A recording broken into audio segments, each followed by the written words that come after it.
Hello, my name is Dave Vroege. I live in Halifax, Nova Scotia, on the east coast of Canada. I am a Christian Reformed pastor, and I hope something of an ally to LGBTQ people. I would like to talk about one aspect of the Human Sexuality Report. In fact, I'd like to talk about just one word, the word clear. The HSR uses the word clear a lot. And much of the HSR's use of the word clear is problematic. Now, Synod 2016 did ask the committee to provide clear guidance. Clear guidance is a good thing. It's been said that clear is kind and unclear is unkind.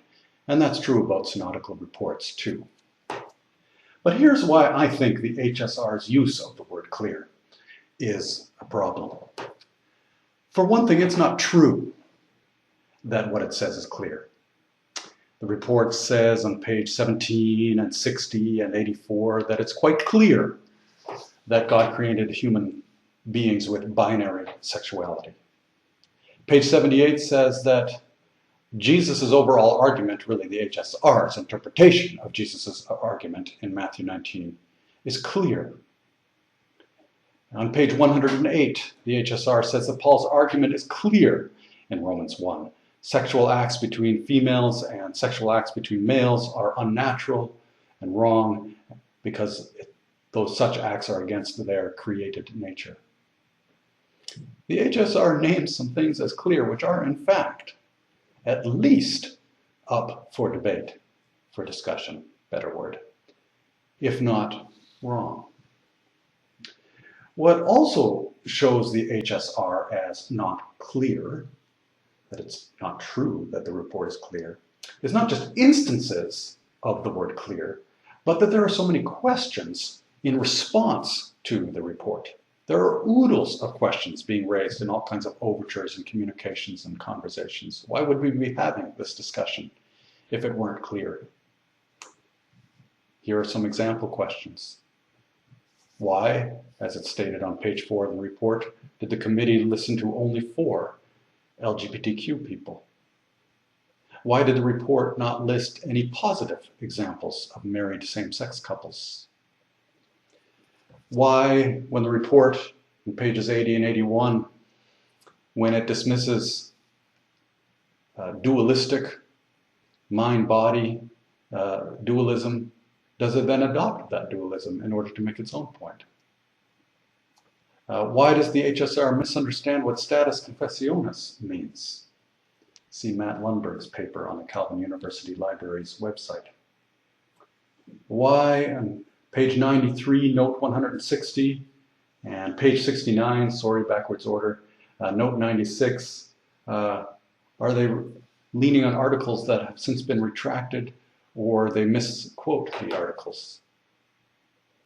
How can the report claim that their position has confessional status when previous synods have not said that that's the case? What do they mean by calling church teaching confessional status? Just which teaching are they pointing to? The report itself raises questions, like on page 145. Good questions, but they're questions. Why does the report name statistics that show when transgender youth chosen pronouns are disrespected, they're more likely to attempt suicide, and then says that it's okay for churches to not respect transgender youth's pronouns? That's putting people's lives in danger. That's a question I have. Why does the report use the term transgendered so many times when that's considered a derogatory term? There are so many questions in response to this report. Even if you agree with the conclusions of this report, and even if you agree that being in a same-sex relationship, a queer relationship, is wrong, you might well have questions about this report. If the report prompts questions, that's not necessarily bad. It could be an opportunity for our denomination to talk. There are so many questions raised by this report. It's not true that it's clear. Secondly, another problematic thing about the repeated use of the word clear It's unkind. What about people who disagree? Nick Wolterstorff, in his paper about the report, said, are people who disagree with the HSR obtuse or perverse? Are such people dumb or being contrary just 'cause?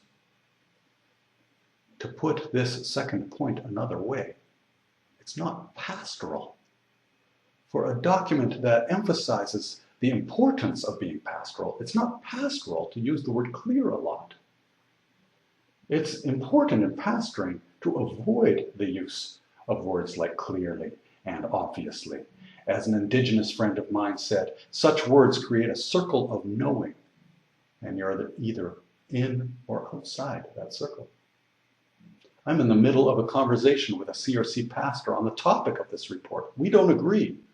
What if I said to my colleague, to my friend, clearly my position is correct? That would be unkind and unhelpful and spectacularly unsuccessful.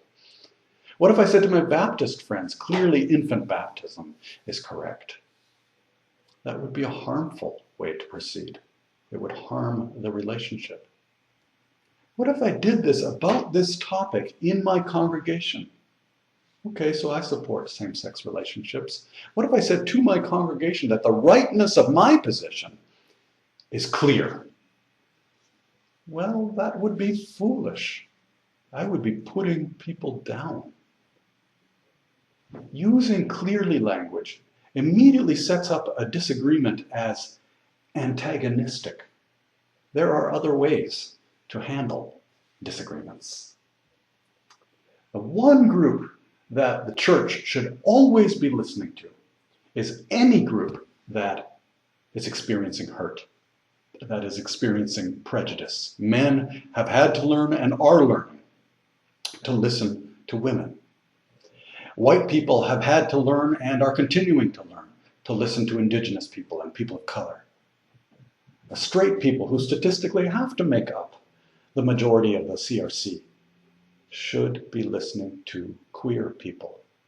That's part of gracious conversation. That's part of respect in a community. The word clear, it's not true and it's unkind. It's not pastoral.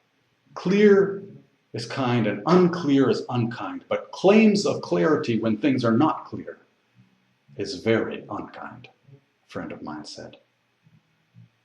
The word clear can be used like a hammer, clear, clear, clear, as if saying that more and more makes a position truer or more obvious.